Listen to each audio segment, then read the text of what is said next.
Саламатсыздар ма, құрметті әріптестер? Мен өрлеу біліктілікті арттырудың ұлттық орталығы акционерлік қоғамының Қызылорда облысы бойынша филиалы педагогикалық қызметкерлердің біліктілігін арттыру институтының мұғалімдердің кәсіби дамуын педагогикалық психологиялық қамтамасыз ету кафедрасының аға оқытушысы Есекеева Қарлығашпын.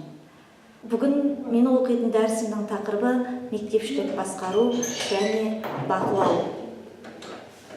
Педагогикалық менеджмент бұл қағидалардың, әдістердің, ұйымдастырылған формалардың, технологиялық әдіс жинақтарының қызметін көтеруге және дамытуға бағытталған педагогикалық жүйелерді басқару болып саналады. Білім беру процесінің астарында оны құраушы үш процесс бар: оқу тәрбиелік, оқу танымдық және өзіндік білім алу процестері. Педагогикалық менеджмент анықтамасына қарап, кез келген мұғалімнің оқу танымдық процесінің менеджері екенін көреміз. Ал орта білім беру мекемелерінің басшысы жалпы алғанда оқу тәрбиелік үдерістің менеджері болып есептеледі. Педагогикалық менеджменттің өзіндік ерекшелігі және өзіне ғана тән заңдылықтары бар. Яғни, білім беру үдерісін басқарудың теориясын, әдістемесін және технологиясын сол мекемені басқарып отырған адам жетік меңгерген болуы керек. Бұл ерекшелік ең алдымен өзіндік құралынан, қажеттілігінен, қаруынан, әлеуетінен және менеджер еңбегінің нәтижесінен көрінеді. Тәжірибе көрсеткендей, орта білім беру мекемелерінде білім беруді басқарудың төмен болу себебі жүйені басқаруға немқұрайдылықпен қарау және оны бақылаудың жеткілікті деңгейде дұрыс ұйымдастырылмауы. Білім беру үдерісінің барысы мен нәтижелерін бақылау бұл педагогикалық менеджменттің негізгі компоненті. Бақылау функциясын жүзеге асырудағы менеджмент субъектісінің маңызды міндеті алынған ақпараттарды өңдеу, реттеу, оларды талдау және бағалау. Бақылаудың түрлі мәселелерін тиімді шешу қажеттілігі мектеп басшысының ғылым жетістіктері мен басқару өнерін жан-жақты терең меңгеруді талап етеді. Мектеп басқаруда ең бірінші біз 4 сұрақты қарастыратын боламыз: нені, кім, қалай және қандай жағдайда. Осы 4 сұраққа жауап іздей отырып, төмендегі басқарудың 4 сатысы бойынша үдерісті жүргізіп отырамыз. Басқарудың ең бірінші кезеңі бұл жоспарлау. Жоспарлау жақсы жасалынатын болса, ол 100%-ға орындалған жұмысты анықтамасын беретін болады. Жоспарлауды біз кемшілігіміз оқу жылының бірінші тоқсанда көбінесе жасап аяқтап жатамыз. Егер жоспарлауды сіз өткен оқу жылының талдауына сүйене отырып, өткен оқу жылының аяқталау кезеңінде жобасын жасап, тамыз айында оны қайта қарап, талдап, бекітіп, және оны тамыз айында өтетін алғашқы педагогикалық кеңесте бекітуге тиісті боламыз. Бірақ керісінше біз жоспарлауды немқұрайдылық қарағандықтан көбінесе кеш аяқталып жатады. Жоспарлаудың жақсы жасалғаннан кейін, одан кейінгі жүзеге асырылатын іс-әрекет ұйымдастыру. Ұйымдастыру іс-әрекеті бұл бір оқу жылында үздіксіз жүргізіледі. Ұйымдастыру үздіксіз жүргізілген жағдайда онымен бірге қабаттаса жүргізілетін келесі іс-әрекет бақылау. Жоспарлау, ұйымдастыру, бақылау жоғары деңгейде жүргізілген жағдайда талдаудың қорытындысы оқу жылының соңында жақсы болып шығатыны, жақсы нәтиже көрсететіні анық. Педагог білім беру жүйесінің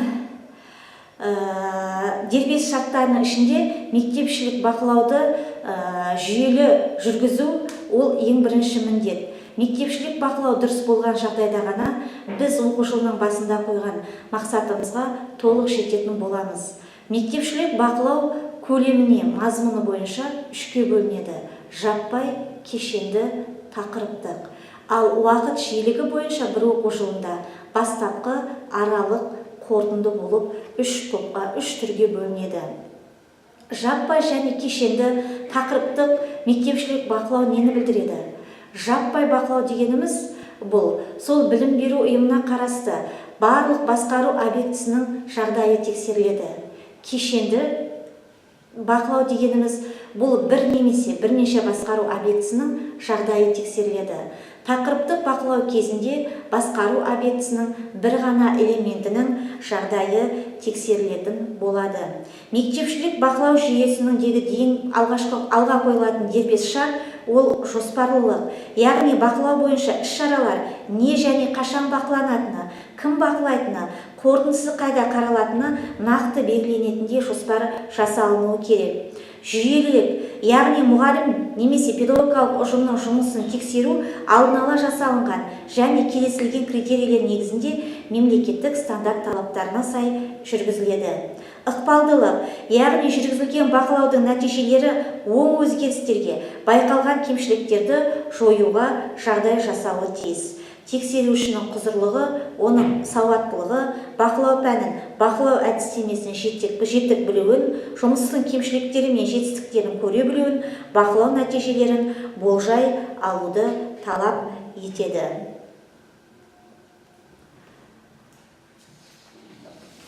Тексеру қашан және қай уақытта өткізіледі деген сұраққа жауап беретін болсақ, бастапқы мектепшілік бақылау бұл оқу жылының бастапқы кезеңі, яғни оқу жылының ұйымдастырылу кезеңінде жүргізіледі.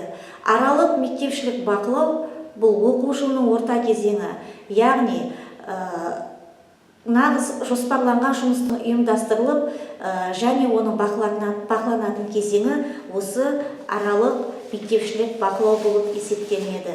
Қорытындышы мектепшілік бақылау ол оқу жылының аяқтау кезеңінде жүзеге асырылады және бір оқу жылында қандай іс-әрекеттер атқарылып, қандай жетістіктерге, нәтижелерге қол жеткізілді және қандай кемшіліктер орын алды, осыларға талқылау жүргізіліп отырамыз. Мектепшілік бақылаудың формалары: жеке бақылау, бұл жеке мұғалімнің, сынып жетекшісінің, тәрбиешісінің, педагогикалық ұжымның жұмысын тексеруде жүзеге асырылады. Сыныптық жинақтау бақылау бұл оқу және сабақтан тыс жұмыстар үдерісіндегі сынып ұжымын қалыптастыруға әсер ететін факторлар жиынтығын зерттеуде қолданылады. Пәндік жинақтау бақылау бұл бір сыныптағы немесе мектеп бойынша қандай да бір жеке пәннің оқытылу сапасын зерттеуге пайдаланылады. Тақырыптық жинақтық бақылау басты мақсаты оқу тәрбие үдерісін жекелеген бағыттар бойынша әртүрлі сыныптардағы әртүрлі мұғалімдердің жұмысын зерттеу. Кешенді жинақтық бақылау бұл бір немесе бірнеше сыныптағы бірқатар оқу пәндерінің оқып үйренілуін бақылауды жүзеге асыру кезеңінде пайдаланылады. Бақылаудың негізгі объектілері оқу тәрбие жұмыстары, сабақтан тыс оқу тәрбие жұмысы, әдістемелік жұмыс, инновациялық және ғылыми зерттеу жұмыстары. Оқу тәрбие жұмысын бақылаудың негізгі элементтері: мектеп жасындағы балаларды жалпыға бірдей міндетті оқумен қамту бойынша жұмыс, оқу пәндерінің берілу жағдайы, оқушылардың мемлекеттік білім стандартын игеру деңгейі, педагогикалық кеңестердің және шешімдердің орындалуы, мектеп құжаттарының жүргізілуі.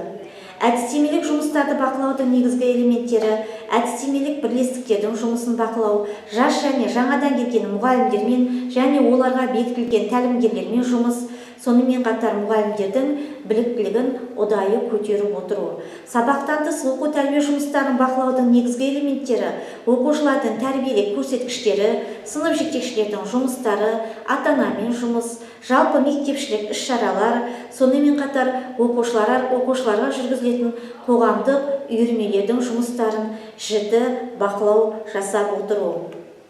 Инновациялық ғылыми зерттеу жұмыстарын бақылаудың негізгі элементтері: жаңа буын оқулықтарын апробациялау бойынша жұмыс, инновациялық білімділік жаңа оқыту технологияларын педагогтардың өз тәжірибелеріне енгізу мақсатындағы әрекеттері, тәжірибе эксперименталды жұмыстар, оқушылар мен мұғалімдердің зерттеушілік мәдениетін қалыптастыру жұмыстары, оның ішінде әрбір педагогтың зерттеу жүрген тақырыптары бойынша өзіндік білім көтерулері болып саналады.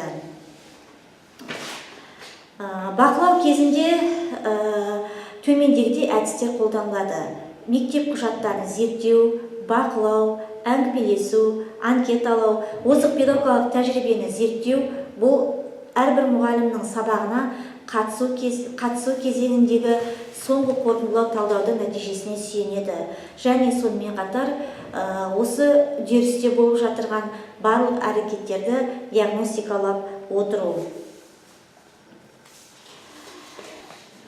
Жалпы сіздердің алдарыңызда бақылау жоспарын жасаған кезде ең бірінші мектеп басшысы өзі тікелей бастамашылдығымен өзінің орынбасарларын бір ортада жинақтай отырып, әрбір орынбасардың өзінің жетекшілік ететін бағыты бойынша жасаған жоспарымен таныстырып, және осы арқылы ортаға сала отырып, талдап салыстырып, мектептің бір ортақ бақылау жоспарын жасап шығарады. Егер бір орынбасар бір бағытта тексеру жүргізетін болса, онда бұл тақырыптық болып есептелінеді.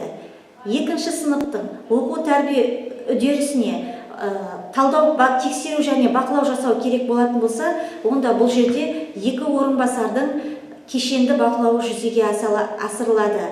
Яғни оқу және тәрбие жөніндегі орынбасардың. Егер бұл оқу жылының қазан айында, немесе қараша айында, немесе 2-ші тоқсан, 3-ші тоқсанда жүзеге асырылатын болса, бұл аралық уақыты бойынша аралық бақылауға жатқызылады. Әрбір бақылаудың өзіндік мақсаты, өзіндік ұстанатын бағыты болады. Яғни сол бақылау жүзеге асырылған кезде нені анықтағысы келеді және қорытындысында қандай нәтиже көрсеткіш көрсетеді. Сондықтан да бақылау жоспарын жасаған кезде өте сауатты, мұқият болу керек. Сол оқу жылындағы бақылау жоспарына қарастырылатын мәселелер өткен оқу жылының талдауынан міндетті түрде алынатын болады. Яғни өткен оқу жылында жіберілген немесе кемшіліктер, немесе орындалмай қалған жұмыстар болатын болса, төменгі көрсеткіш көрсеткен пәндер болатын болса, солардың жұмыстары келесі оқу жылының бақылау жоспарына енгізіледі. Енді қайда қаралады? Бізде мектепте бақылаудың қорытындысы ең бірінші біздегі ең жоғарғы басқару органы педагогикалық кеңесте қаралады. Одан кейін директор жанындағы кеңесте, кіші педагогикалық кеңесте және әдістемелік кеңестерде қаралатын болады. Бақылау жоспары толық, жүйелі жасалған кезде ол жасалынған ұйымда ешқандай да кемшіліктерге жол берілмейтін болады. Мектептің жылдық бақылау жоспарын жасағаннан кейін біз оны педагогикалық ұжымдағы мұғалімдер онымен танысып, біліп отыру үшін біз оны әдетте әр айға сыйғыздыртып, әр айға бөліп мектептің мұғалімдер бөлмесіне іліп отыратын боламыз. Сіздердің алдарыңызда көрсетілген бұл бақылау кестесі. Бақылау кестесінде 90-дық бөліністер бойынша құрылым жасалынған. Бірақ жаңағы алдыңғы бақылау жоспарында көрсетілген мәселелер бір кестенің бірінші бөліміндегі жұмыстардың мазмұнына, бақылау объектісіне жазылады да, және сонан кейін бірінші тоқсанда сол мәселені кім қарайды? Егер ол кешен түр бойынша кешендеге жататын болса, онда оны оқу жөніндегі орынбасар, тәрбие жөніндегі орынбасар және бейінді оқыту жөніндегі орынбасар қарайтын болады. Ал егер оны бір ғана тарих пәнінің берілуі болатын болса, бұл тақырыптық бақылауға кетеді де, оны қарауға оқу жөніндегі орынбасар және пән бірлестік жетекшісі қатысатын болады. Және сол бақылауға алынған объектінің бақылау біткеннен кейін қорытындысы қайда қаралатыны міндетті түрде көрсетілетін болады. Қорыта келгенде, Коношевскийдің мектепшілік бақылау дегеніміз басқару функцияларының ішіндегі негізгісі болып табылады. Ол талдау және мақсат қою функцияларымен тікелей байланысты. Өйткені талдаусыз берілген мәліметтің мәні болмайды, ал мақсатсыз ештеңені бақылау мүмкін емес. Құрметті тыңдаушылар, дәрісті тыңдағандарыңызға көп рахмет, сау болыңыздар.